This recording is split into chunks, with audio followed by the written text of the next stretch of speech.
Fala aí, torcedor do Palmeiras, seja muito bem-vindo a mais um vídeo, uma ótima sexta-feira aí para todos vocês. Vamos acompanhar aqui as últimas informações do Palmeiras desta sexta-feira. Muita informação aqui do mercado da bola com o André Hernan, trazendo informação quente aí sobre Nino, também Barbosa, que acabou de assinar contrato com o Palmeiras, contrato válido até 2029, o Verdão montando uma seleção e também tem muita informação aqui sobre Remy Palmeiras, o Verdão que vai em busca aí de mais uma vitória no Campeonato Brasileiro. Vamos acompanhar aqui as últimas informações do Palmeiras, mas antes, peço para você fortalecer com like, se inscreva, ative também o sininho das notificações, mas agora bora aqui para as últimas informações do Palmeiras desta sexta-feira. A matéria está no espn.com.br. Isso. Do Diego Garcia, do Francisco de Laurentiis, mostrando então que já tem até tudo assinado, Hernan.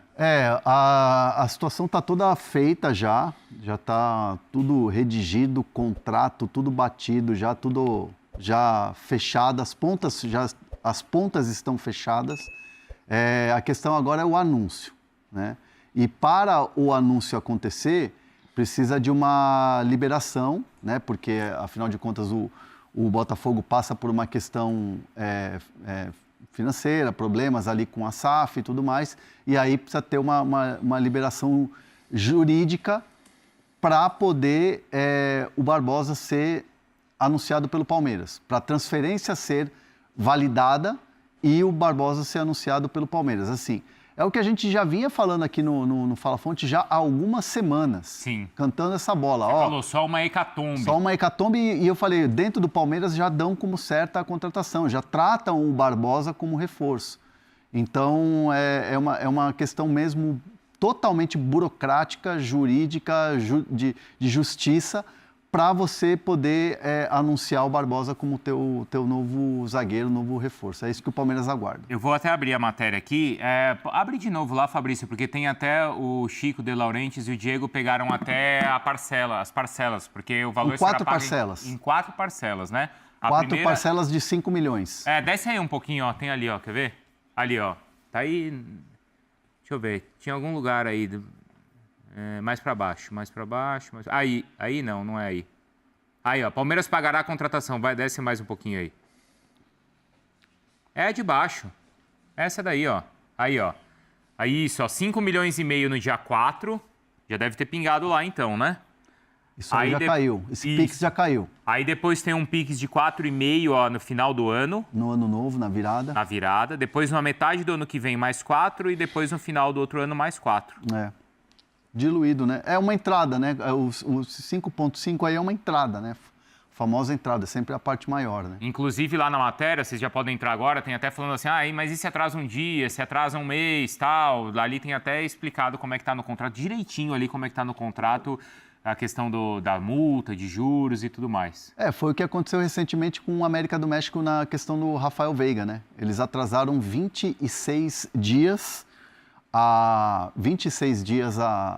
parcela, que era inclusive a primeira parcela do pagamento do empréstimo, mas aí você resolve, né? E no caso, é importante a gente falar que Palmeiras e Botafogo, nessa negociação com o Barbosa, o Palmeiras meio que se reaproximou do Botafogo, porque antes estava um clima chato de bastidor, né? De troca de declarações, Leila, com o próprio Textor, isso quando o Botafogo estava...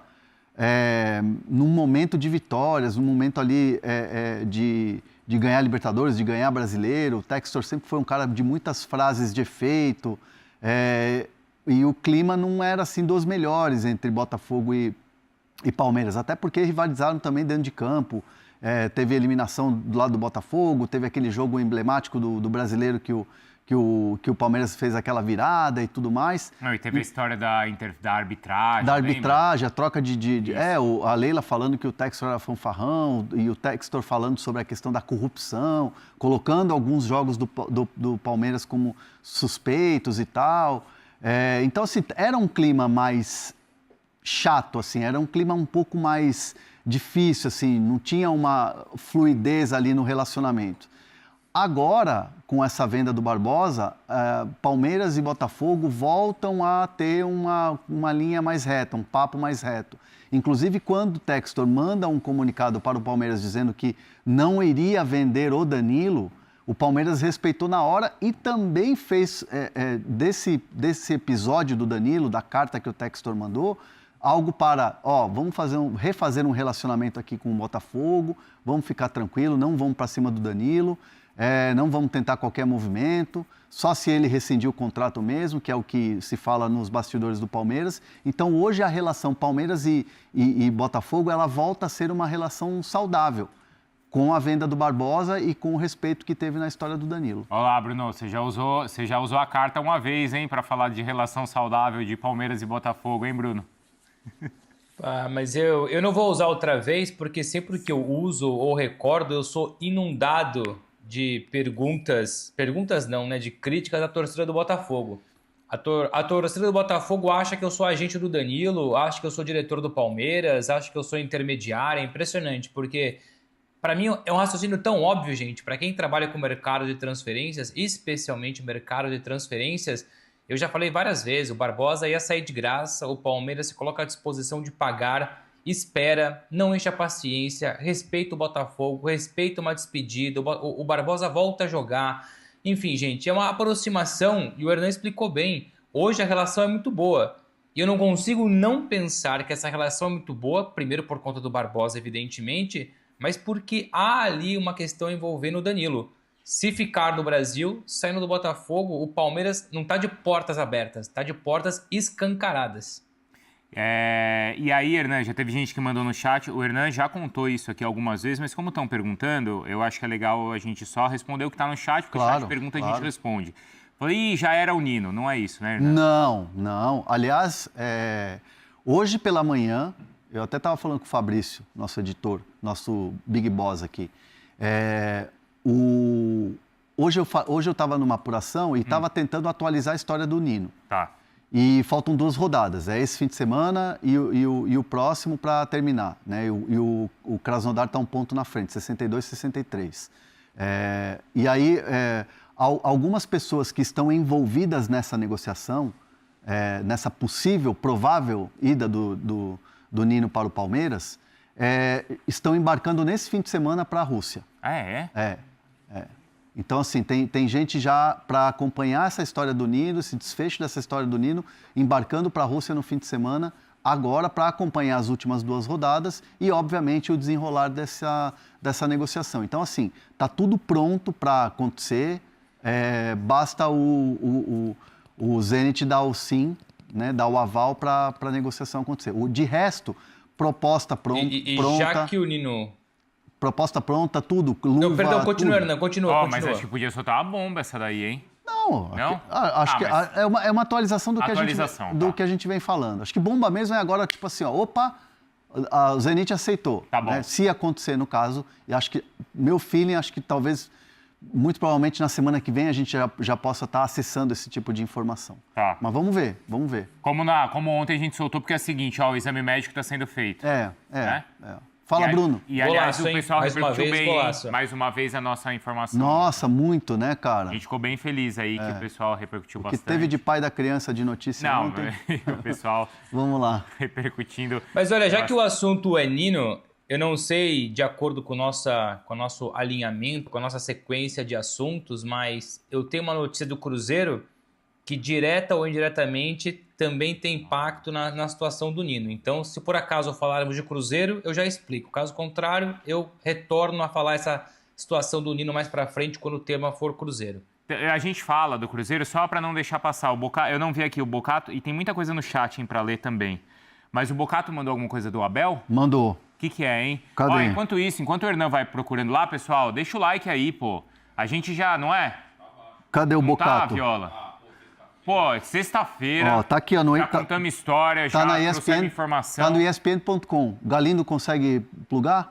Vai plugar. E o cara tá falando que é mentira a história do Bonovox, já mandei a foto lá também, o Galindo já vai abrir. A matéria assinada pelo Daniel Bocato. Eu não li, hein? O que é? A Conmebol abre expediente disciplinar contra Abel Ferreira pelo gesto obsceno a Flaco Lopes na Libertadores. A gente já explicou o bastidor dessa história toda aqui.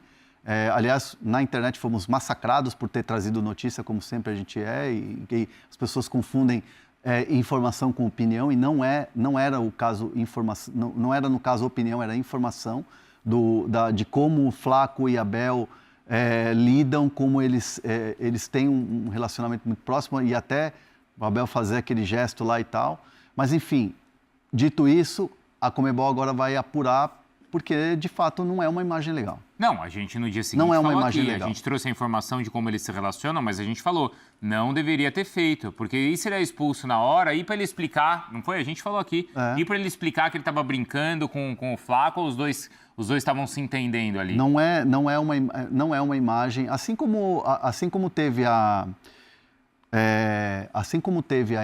imagem na Copa do Brasil, o gesto obsceno, onde depois o Abel, inclusive uma entrevista exclusiva para mim, ele fala que disse outra coisa, que fala, tem que ter mais coragem e tal, mas assim, o gesto é muito claro, né? Ele pede desculpas para as filhas, para a mãe, para a esposa, enfim. É um relato rápido ali que acabou acontecendo e eu tive acesso a fazer essa entrevista com o Abel. Mas assim, não tem como você justificar, né, um gesto daquele, porque fica feio para a competição. Fica feio para a imagem do Palmeiras, um time tricampeão da Libertadores, um técnico respeitadíssimo como é o Abel. Realmente a imagem ela vai passar por essa investigação, essa apuração da Conmebol. Ô, Hernan, a matéria eu não consegui abrir aqui, mas ela fala de possibilidade de se ele for punido, o que seria? Seria multa, seria jogos? Então, como é que acontece? A Conmebol, quando abre esse expediente, você tem um integrante de cada país na Conmebol. Um integrante de cada país na Conmebol. E isso é passado, ou se vai ter suspensão. Isso depende muito das pessoas envolvidas ali naquela votação. Abre-se o expediente e abre-se uma votação. Então, pode ser desde uma multa até um gancho. Então, isso vai depender muito do que vai ser votado. A princípio, o que diz na matéria é uma multa de $25 mil. É isso, Galindo? A princípio, então, tá? É uma multa de $25 mil caso ele seja condenado, R$122 mil. Aqui no futebol brasileiro ele ainda cumpre a suspensão nesse jogo contra o Remo, certo? Ele ainda cumpre a suspensão no jogo contra o Remo e voltaria já, se não me engano, contra o Cruzeiro. Tá? Então ele ainda está cumprindo aí Na Copa do Brasil ele vai a Londrina. Na Copa do Brasil vai jogar com o Jacuipense. Jacuipense, jogo da volta, que vai ser em Londrina. Né? Mas vale para a Copa do Brasil? Não, aí lembra, a gente contou aqui? Não, vai estar lá, vai sim. No jogo contra o Jacuipense, sim. O Abel quer aparecer mais que os jogadores, mandou aqui o gameplay. Bernabé, Jean Lucas, Nino e o atacante do Red Bull Bragantino, o Anônimos Vieira, está perguntando, caramba, tudo isso? Eu vi falando do Bernabé, mas no Bernabé não sei, né? Pô, o Arthur tá tudo bem. Você tem 3 laterais do lado esquerdo. Daqui a pouco... vai contratar outro? Não faz sentido o Bernabé. Futebol tem o Piquerez. Futebol não é videogame, galera. Tem o Piquerez. Não tem o Piquerez? Tem o Arthur. Tem o Jefté. Tem o Arthur que tá jogando muito bem. Será que o Piquerez vai voltar a ser titular? Eu acho que sim, né? Ele é o titular da posição, né? É o titular. Mas o Arthur tá jogando muito bem. E o Jefté, quase fez gol, o Arthur. Lá no Peru. Foi mesmo. E o Jefté, o Palmeiras acabou de contratar, né? O Jefté é um jogador jovem. Ele tem 21 anos. Ele é jovem, ele é para ser lapidado, trabalhado e tal. É que assim, eu vejo muito palmeirense, e até mesmo a mídia alternativa, a mídia palmeirense, isso, muitas vezes criticar o jogador, né? Às vezes é uma crítica até meio que exagerada em cima dos atletas. E o Jefté passou por esse processo, né? Então, é um jogador que precisa adquirir mais confiança. Treina bem, às vezes no jogo falta um pouco de confiança. Ô Danilo, diga lá. Vamos lá. Vamos. O Palmeiras venceu, né, o seu jogo e, como disse o Arnaldo, em tese teria um caminho aí mais fácil aqui para o brasileiro, jogo menos complicado, mas agora as coisas talvez fiquem mais equilibradas. Porque o Flamengo não jogou e tal? Eu acho que fisicamente é uma vantagem para o Flamengo, mas obviamente não tem culpa nenhuma, o jogo não aconteceu. O fato é que fisicamente pode ser bom, até pensando na hora de você ter que viajar para Salvador, para jogar contra o Vitória. Tem que ver como ele planejava e isso certamente vai alterar o planejamento do Leonardo Jardim, pode colocar jogadores que eventualmente teriam que ser poupados contra o Vitória de repente você consegue jogar para frente esse esforço, né? Já, porque eu também imagino que a tendência seja o Flamengo ganhar esses 3 pontos. De toda forma, ainda acho o caminho do Flamengo bem mais difícil, não, mas mais difícil do que o do caminho do Palmeiras. Exceção feita aí ao Palmeiras e Cruzeiro, que eu acho que é um jogo difícil para o Palmeiras, ainda que seja em Barueri, mas é um jogo...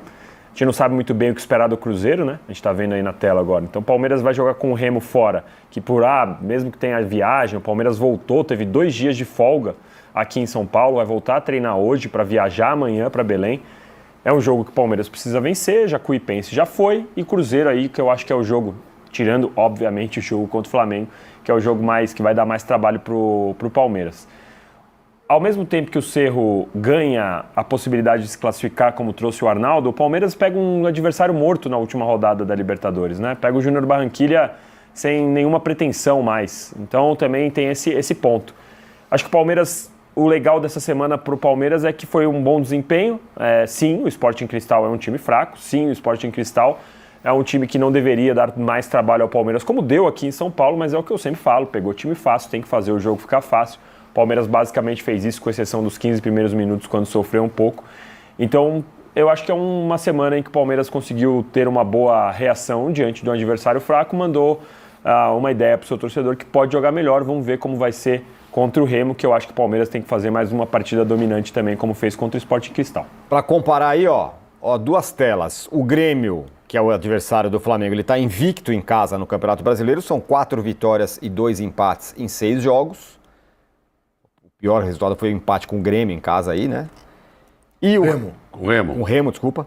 E o Remo, que é o adversário do Palmeiras, é o pior mandante do brasileiro. Tem 1 vitória, 3 empates e 2 derrotas em 6 jogos. Mas em compensação, fora de casa é bem local, né? Loucão, time louco. Não, mas endurece todos os jogos, né? Exatamente, todos os jogos são duros. Isso, exatamente. Não tem jogo fácil com o Remo. Não tem Só jogo que fácil. agora me despertou uma coisa, até perguntar para o Danilo também isso. Há um compromisso, você citou o jogo contra o Vitória, né? Do Flamengo. Eu não vou dizer que abriu mão, citar um exemplo em inglês. Mas as duas eliminações, derrota na final e eliminação na Copa da Inglaterra, deram mais oportunidade para o Arsenal se preparar para a Premier League. Com esse tiroteio, com um calendário terrível que nós estamos vivendo, com Libertadores, Brasileiro, não sei o quê, a Copa do Brasil é um entrave. Eu sei que é uma taça, que tem dinheiro, e a torcida vai comemorar, tem todo esse detalhe. Mas se livrar da Copa do Brasil... Sempre depende de como, que nem o Palmeiras foi eliminado pelo Corinthians, um grande trauma. Exatamente. Dependendo de quem não, mas ser aí é um eliminado. grande rival e tal. Exato. Mas é um negócio terrível em termos de calendário e desgaste da equipe. É a frase do Abel. Ganha o brasileiro quem ganha Tem o outro calendário. visionário, lembra do Noveleto, vice da CBF? Quem mandou querer ganhar tudo? É isso, Arnaldo. Ganha Mas o o brasileiro. Cruzeiro não fez também esse caminho ano passado, não foi isso? O Cruzeiro entregou a Copa do Brasil e acabou fazendo... Largou a Não, Sul-Americana. Sul-Americana, exatamente. Foi Aliás, o Jameson manda aqui uma mensagem boa sobre a enquete aí, falando assim, queria ver se esses times aí estivessem no grupo do Cruzeiro, se eles iam estar todo mundo classificado. De fato, o grupo do Cruzeiro é mais enroscado, tem Boca, tem todo mundo, o Cruzeiro está com possibilidades ali. Mas, Arnaldo, é isso, quem ganha o calendário ganha o brasileiro, disse o Abel. Mas ele não pode reclamar, hein, vamos combinar que a vida do Flamengo agora está mais difícil. Não, na verdade, assim, eu entendo, porque até eu acho que essa direção do Flamengo assumir, só o Palmeiras, do Abel, da Leila e do Anderson Barros prestava atenção nos detalhes todos. Tabela, intervalo entre os jogos, escala de arbitragem. Agora, o outro poderoso também presta atenção em todos os detalhes. Então, temos um embate... que eu falo, e além de tudo, o embate cibernético das redes sociais. Então, é um embate extraterrestre entre Palmeiras e Flamengo. No aspecto do calendário, ganha brasileiro quem ganha calendário, o Abel tem razão, na atual toada, seria muito importante para o time dele conseguir abrir vantagem sobre o Flamengo com a sequência um pouco mais favorável, né, até a parada da Copa. Porque essa discussão ela vai ser para valer mesmo em agosto.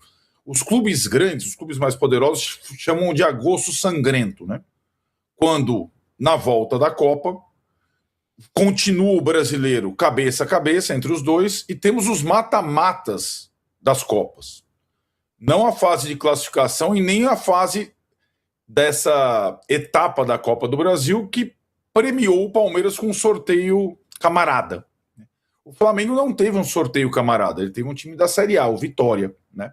Então, isso a gente vai ver no meio de semana, na próxima, entre as duas rodadas do Brasileiro, o Palmeiras fazendo um jogo cumprindo tabela em Campo Neutro. Em Londrina. E o Flamengo indo ao Barradão. Londrina, onde só tem palmeirense, o que deveria ser, para mim, é uma aberração da CBF permitir um negócio desse. Mas, enfim, o Flamengo vai jogar no Barradão contra o Vitória, que é um jogo complexo, só ganhou de 2-1 na ida. E aí, Trajano, eu acho que se livrar das Copas, para quem tem muito dinheiro e muito recurso, eu não vejo como uma alternativa. O que eu acho que vai acontecer é, ficando os três na briga, ficando os dois na briga pelas 3 competições, eu imagino que será a janela de contratações da dupla para o agosto sangrento. É aí que a coisa pode ter uma... Eu não imagino nenhum deles abrindo mão de competição. Pelo contrário, é importante frisar, e acho que o Trajano tem razão em tocar nesse aspecto, não é só no Arsenal ou na Inglaterra. Nenhum time do Brasil ganhou as 3 competições. Nenhum.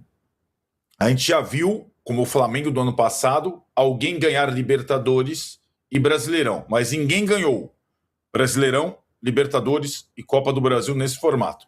Então tá aí as últimas informações do Palmeiras desta sexta-feira, né, dia 8 de maio, a mídia aí falando muito do Verdão, já projetando também, né, esse Remo e Palmeiras, jogo que acontece nesse próximo domingo às 4 horas da tarde, e o Palmeiras vai com tudo em busca da vitória, claro, né, para se distanciar ainda mais na liderança do campeonato. O Palmeiras que segue líder absoluto, né, com 33 pontos, 6 pontos à frente do Flamengo. Flamengo que, aliás, ontem não jogou, né? Devido a toda aquela situação ocorrendo aí na Libertadores.